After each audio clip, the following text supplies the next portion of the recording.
Chapter 4. Hearing the sound from the front desk, he was stunned to find that the two people had not left yet. "Where are you going?" Laura asked. Chuck replied, "To get something to eat." Laura was contemplating silently. For a trash like Chuck, he would probably prefer fast food on the streets even after living luxuriously. After all, he was still part of the low-class commoners who would never be able to climb up the ladders of wealth. She coughed and said seriously, "Chuck, I lent you money and you haven't thanked me, have you?" Although Chuck was disgusted by Laura's words, he still nodded calmly. Although he had borrowed $200 from her and was eventually forced to pay back $400 instead, it was evident that without the $200 he would have starved long ago. "Thanking you is what I should do," Laura sneered and continued. "My boyfriend and I haven't eaten yet. Would you like to invite us to have a meal in this hotel?" Chuck nodded. "Okay," he took the bait. Laura and Conrad looked at each other. They had eaten here before. Although they ordered the most ordinary dishes, it cost at least $1,000 for just a few dishes.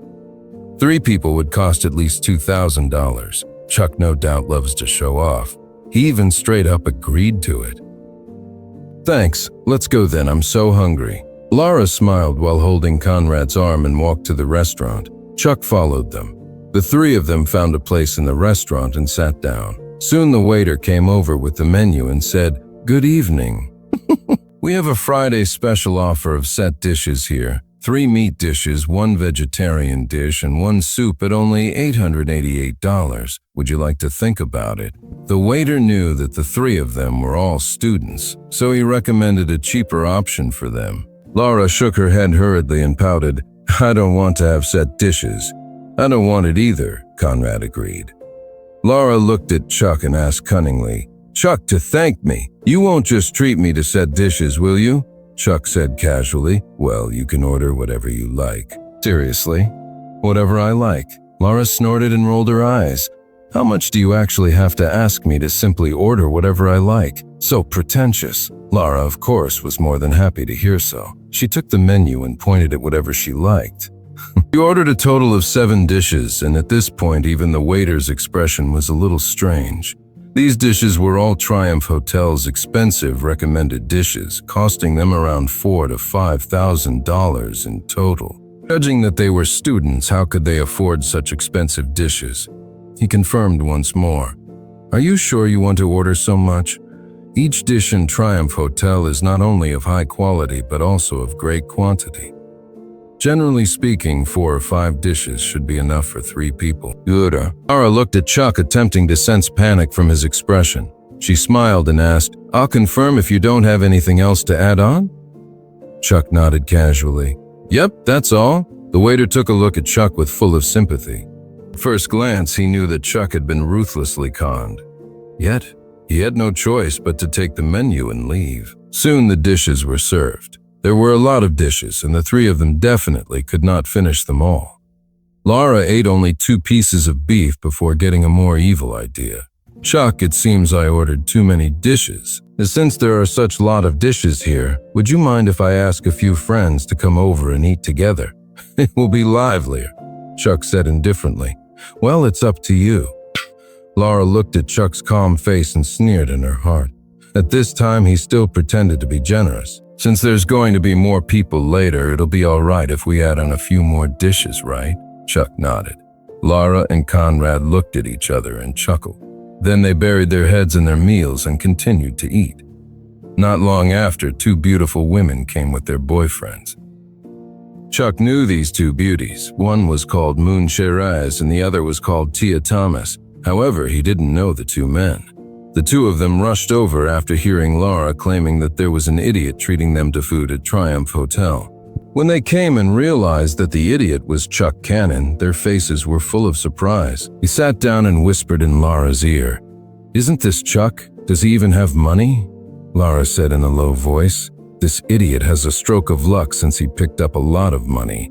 Saying this, Laura called over the waiter. The newly came 4 people ordered dishes which costed around $4,000 or $5,000. All the dishes cost more than $10,000, and Chuck was pretty sure already dying inside. Laura gloated at Chuck's misery. The dishes were soon served. The 3 couples were eating happily. However, no one spoke to Chuck as they isolated him completely. Chuck had nothing to say either and ate his own food quietly. After a while, since he was almost done with the meal, he called the waiter over. The waiter rushed over with the bill and said respectfully, "Sir, the total is $9,302. She looked at Chuck, who was dressed cheaply, and wondered how he was going to pay. Laura, Conrad, and the four who came afterward looked at Chuck maliciously. They were so happy since they wanted to see him make a fool of himself. However, Chuck took out $10,000 in cash from his bag and Laura's eyes shot open. Sure enough, he had picked up $20,000. Conrad and the others were full of bitterness, but even if he was lucky, what could he do? Today, they would force him to spend everything. Chuck took out $3,000 calmly and handed it over to the waiter. After that, he stopped taking out any money anymore. Everyone was stunned and puzzled. The waiter said, "Sir, this is $3,000. It's not enough." Laura said, "Yeah, it's $9,300. What's wrong with that? You lent me some money. It's very reasonable for me to treat you." Chuck said calmly, "But who are these people? I don't know them. What does their meal have to do with me?" Chapter 5. What the fuck are you saying? Didn't you say it was your treat? I even asked you before ordering, didn't I? When I invited people over, you also agreed to it, and now you're trying to pretend nothing happened. Lara Jean was furious and pointed angrily at Chuck Cannon. Conrad Lee's face darkened. Moon Shirais, Tia Thomas, and their boyfriends didn't look well either. They just came here for a free meal and didn't want to pay a penny. Unexpectedly, they encountered such a thing. Lara cried out suddenly, and everyone in the restaurant stared at them. They felt so embarrassed. You've lent me some money, so it's reasonable for me to treat you. Now that I've treated you, you should settle the rest by yourself.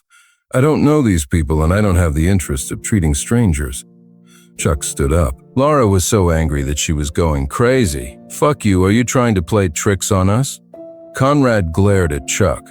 Was he being forced to pay the remaining $6,000 himself? I'm sorry, but I don't know you. Chuck looked at Conrad. He wouldn't have dared to do that previously, but now that he had money, he wasn't afraid of anyone. Conrad stared at Chuck, clenching his fists, but he frowned. Chuck, who used to be timid, was not afraid of him. This kind of calmness. Fuck, loser, putting on airs? You don't have money to pay for this meal? Lara burst out in fury. This person is just reluctant to pay. He did it on purpose. This sort of person even exists. If you don't have money, don't put on airs then, huh? This is such a disgusting attitude. Moon shook her head angrily. Being looked at by people around her made her feel so ashamed. That's right. What kind of person are you? You refuse to pay for a treat. How could there be such a shameless person like you? It sickens me. Tia was not polite at all. Lara continued chastising Chuck in a blast of rage. Fuck, you have the guts to dupe me? No matter what, you have to pay, whether you want to or not. In that case, that means you'll treat everyone here to a meal? Chuck chuckled. His calmness surprised the people around him. Damn it, are you deaf? When did I say that I'll treat them? Do I know them? Why should I treat them? I asked you to pay for us. Lara was so angry that her face turned scarlet. You say you don't want to treat everyone here because you don't know them. Then why should I treat your friends to a meal? Do I know them? Chuck retorted sharply. You! Hey! Lara's face was as red as blood. She was going crazy. Moon and Tia's expressions twitched. They were angry as well, but they were rendered speechless. Poor fuck, you're just a poor fuck, Lara cursed incoherently. However, she was immediately shocked by her own words. Chuck glanced at her. A poor fuck. If she knew that his mother had given him $5 million casually, would she still think that he was a poor fuck?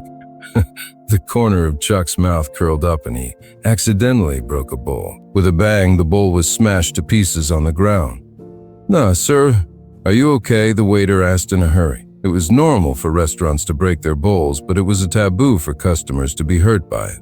I'm fine. I'm sorry for breaking a bowl. As compensation, keep this. Chuck placed all the remaining money into the hands of the dumbfounded waiter. Sir, the waiter was stunned. It was just a bowl and this guest compensated over $7,000. The customers around them were shocked. A $7,000 bowl? And this was still considered poor? He was totally a baller. Conrad's eyes widened in disbelief. How could he spend $7,000 on a bowl that probably cost only $3 to $4? Did he really pick up just $20,000? Moon and Tia were even more dumbfounded. $8,000 was their living expenses for 2 months. How could he just give it away like that? Chapter 6. While everyone was stunned, Chuck Cannon had already started walking out. Chuck, damn it, go to hell. You'd rather give it to others than me. Laura Jean screamed. Laura, what should we do now? We don't have money, the Thomas immediately said. Yes, my boyfriend and I didn't bring money neither. Moon Shiraz added immediately. Laura was so angry that she gnashed her teeth in annoyance. She glared at them, took out a credit card while gritting her teeth, and squeezed out 3 words from her mouth. Pay by card. Moon and Tia heaved a sigh of relief. The waiter came to his senses and went to the front desk with a stack of money and a credit card in his hand. He had used almost $18,000. I'd like to see how long will this bastard take to spend the $20,000 he picked up. Laura was so frustrated her nails sunk deeply in the flesh of her palm. He's so pretentious. It's likely that he'll spend all his money today. He won't be able to show off for a long time. He'll surely ask you to borrow money to him like a dog when he runs out of money. At that time, don't lend him a cent even if he kneels to you. Conrad Lee said coldly. Kneel? I won't lend him any money even if he calls me mom. Laura was furious. He's just a pathetic dog once he has no money. He'll definitely come to ask you, Laura, for your help. Then you can embarrass him. Tia said added, Yes, Laura, don't be angry. Why should you be angry with such a person? He didn't even want to settle a single bill easily and rather spend $8,000 to buy a broken bowl than to pay the bill. I really hate such a person, Moon asserted. Don't be angry, it's $6,000. My dad is going to curse me to death. No, I must ask him for the money. Laura's eyes were glued firmly in the direction which Chuck had left. What are you going to do then? Conrad asked. He dares toy with me? I'll teach him a lesson, Laura remarked coldly. Chuck took the elevator back to his room. In fact, he didn't feel good deep down because Yvette Jordan was also in this hotel now. Although she had been scolding him all the time, Chuck had been sleeping with her for more than 10 years. Moreover, after Grandpa died, she had spent money to raise him, and Chuck still had feelings for her. He wanted to find out which room Yvette was in, but unfortunately, he couldn't find her. When he was about to go back to the room, he suddenly saw Yvette running out drowsily from around the corner. Her face was red as if she was drunk. 2 large men were smiling at each other evilly while taking Yvette back to her room. No, I'm going back. I already drunk. Yvette covered her chest with her hands and was about to puke. She was very unwell. After seeing this, Chuck hurriedly hid aside.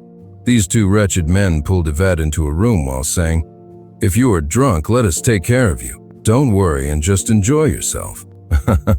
I can't wait any longer. This bitch was still pretending just now. Continue pretending while you still can. I'll give you the time of your life in just a moment. The other man smirked lecherously as he also pulled Yvette into the room. I'm going back. You said that you'll introduce me to a business if I drink. You. Help me. Yvette still managed to remain sober despite drinking a lot, but the alcohol had zapped her dry of her remaining strength to break free from their grasps. I'm giving you some business now, am I not?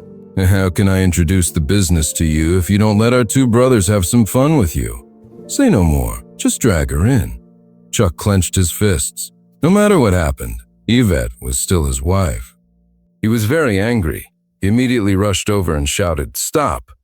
The 2 men were not doing anything glorious anyway. Thus they were startled by Chuck's sudden roar. However, when they saw his young appearance, they immediately calmed down and said, What does it have to do with you? Be careful and scram, or else I will find someone to mess with you now. Get out of here, do you hear me? Another man threatened him viciously. Chuck took out his mobile phone. I called the police. Fuck you. The 2 men looked at each other panicked. They gritted their teeth and said, Hey, I'll remember you, let's go. The 2 men left quickly. Chuck breathed a sigh of relief and looked at Yvette, who was struggling in a daze on the ground. Without a choice, he carried her into the room and blocked the door with a chair to prevent them from coming back. Don't touch me, you bastards. Yvette struggled strongly. Chuck attempted to carry her to the bed, but amongst all the struggling he fell on top of her instead, his hands accidentally feeling up her chest. Instantly, his face turned beet red, and he hurriedly got up from her. Soon after, Yvette fell asleep while struggling. Chuck covered her with the quilt and stared at this familiar face. Yvette was indeed gorgeous. In the olden days, Yvette would deliberately hug Chuck so tightly against her chest. Sadly, that happened 7 or 8 years ago when he didn't know anything. But now that he knew, Yvette wouldn't let him touch her again. Chuck continued staring at Yvette, who was sound asleep inside. As he stood up and prepared to leave, she suddenly screamed out, "Chuck!" Chuck was startled. Didn't she fall asleep?